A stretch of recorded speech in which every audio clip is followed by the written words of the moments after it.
It's some good news, depending on how you look at this. At least 231 rhinos have been killed in our country since the start of 2023, with over 140 of them poached in KZN.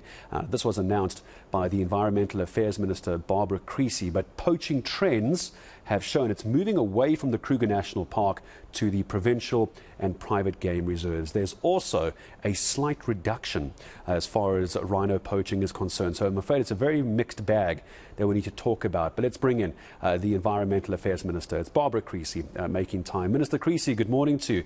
Always good to talk to you about the issue of rhino poaching. And I suppose now is going to become a big problem, because it's one argument to have an increase in rhino poaching in the Kruger National Park because of geographically where it is in the country. When we start going to provincial game reserves and they're being poached there, what's the strategy behind that? Good morning. Good morning to you, Gareth, and greetings to all your viewers at home. Yes, I think, as you correctly point out, it's a mixed bag, but we do continue to support eNCA KZN Wildlife Authority in the battle against rhino poaching. We've worked with them in setting up a joint operations tactical centre so that it's easier to bring in the South African police services when incidences occur. We've also worked with the National Prosecuting Authority to make sure that we have a dedicated prosecutor to deal with these offences in the province. One of the issues we've learned from our battle in Kruger is that unless you have dedicated prosecutorial services, when police make arrests, suspects then tend to be released because there isn't follow-up from the prosecution side. I actually visited the area in March this year, and I flew the fence line. One of the difficulties we're facing is that the fence is down. This, on the one hand, allows poachers in, and on the other hand, poses a risk to surrounding communities where lions are escaping. So we are investing 40 million rand to repair the fence. And we're hoping that the joint work that we're doing, including giving the authority access to the intelligence from our fusion centre, will help to more effectively battle the scourge. I want to talk about the slight decrease I see in the press statement, Minister, as well. We're taking a look at the numbers from last year compared to this year, representing an 11% decrease. Which, as I was saying, a bit of a mixed bag. There is, it's always good news when you see a decrease. I would contend, though, having done some work with anti-poaching units on the ground, they're saying this is only because we now have less rhino available to be poached. It's a very somber statistic to be looking at. Is that a fair critique? Well, I think that one of the factors is definitely in Kruger. The significant decrease in the population as a result both of poaching and the drought that we had in 2015-16. But in Kruger, we have also dehorned almost all the animals.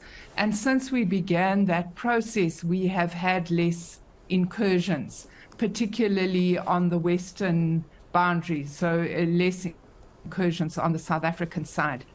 Of course, if poachers now have to look at a range of different parks rather than being able to focus their attentions on one particular area, it also makes the situation logistically more difficult for them. So that's why we would be putting a lot of effort into the battle that's going on in Mfolozi at the moment. How do you take that battle to the country's roads? I'll tell you why, Minister, because as I mentioned earlier, geographically what you've got is with the Kruger, you're right next to Mozambique, you've got Crook's Corner up in the north as well, all those areas.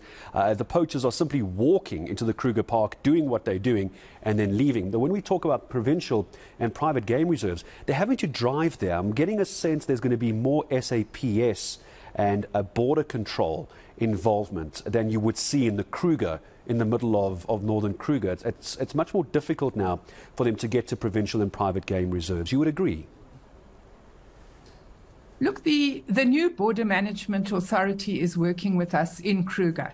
And we're particularly focusing on that area that you mentioned, as well as further south.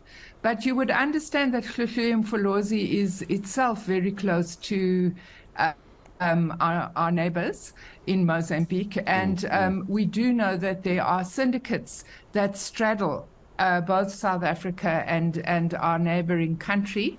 And of course, we will continue to work with the Border Management Authority because, as you correctly point out, we're very worried about those type of incursions. Yeah. Minister, just as I say goodbye, I know we're probably 2 days late now, 2nd of August, but end of last month, World Ranger Day.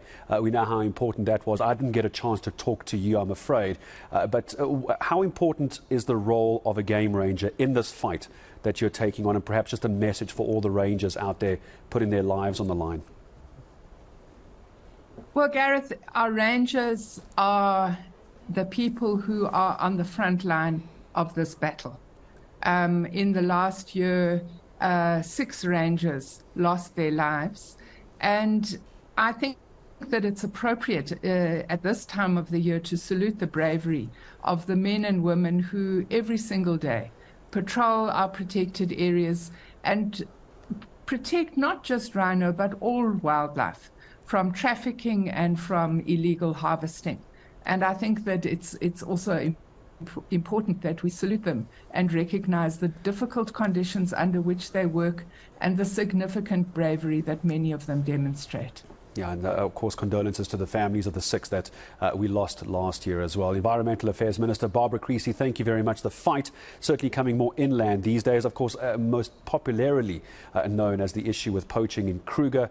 But the Minister talking about that now. We're starting to hear about Hlui and other private game reserves further in the boundaries and the borders of our country. That's very worrying when these poachers can make that much inroads into South Africa.